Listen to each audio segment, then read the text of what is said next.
whole Russo running for governor storyline in House of Cards was a whole other character that we hadn't cast yet and hadn't gotten to, and Corey Stoll was doing such a great job in the first few episodes. I thought, well, you know, it's a monumental amount of work to, it required a lot of page one rewrites, but shift that whole story to him.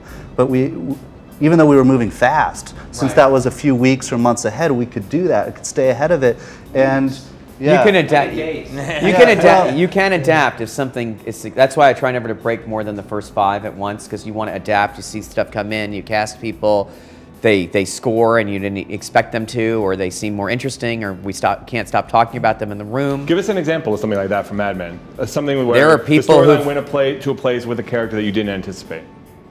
Duck. You know, Mark Moses came in as, like, you know, the end of the first season. I didn't even know there was going to be more. We had to hire an accounts man and created this character. And, you know, Mark is a really gifted actor. And there's a certain point when you're casting at this point where you're just like, you just want the presence. Like, saying somebody's in charge of a corporation is a different thing, or a boss, than actually seeing an actor that on camera feels like they're a powerful person.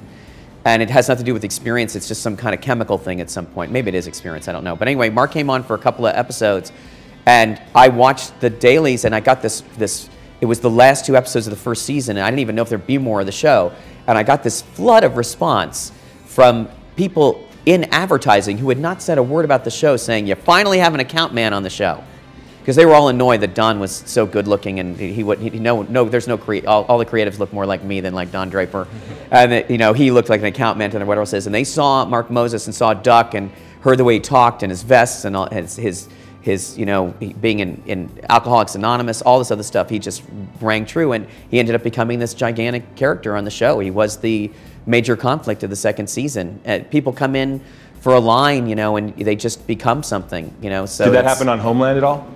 Oh, often, over and over again. But in kind of more, almost in a more profound way, because we didn't even know at the beginning of the year that Brody and Carrie would spend time in each other's company, very often. Yeah.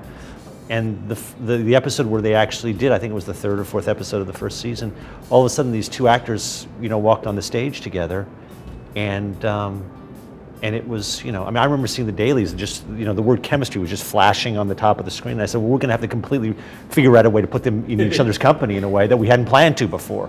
And you know, it did involve exactly what you guys are talking about, which is we had to go back and look at the scripts that we'd already written and figure out a new way to tell the story.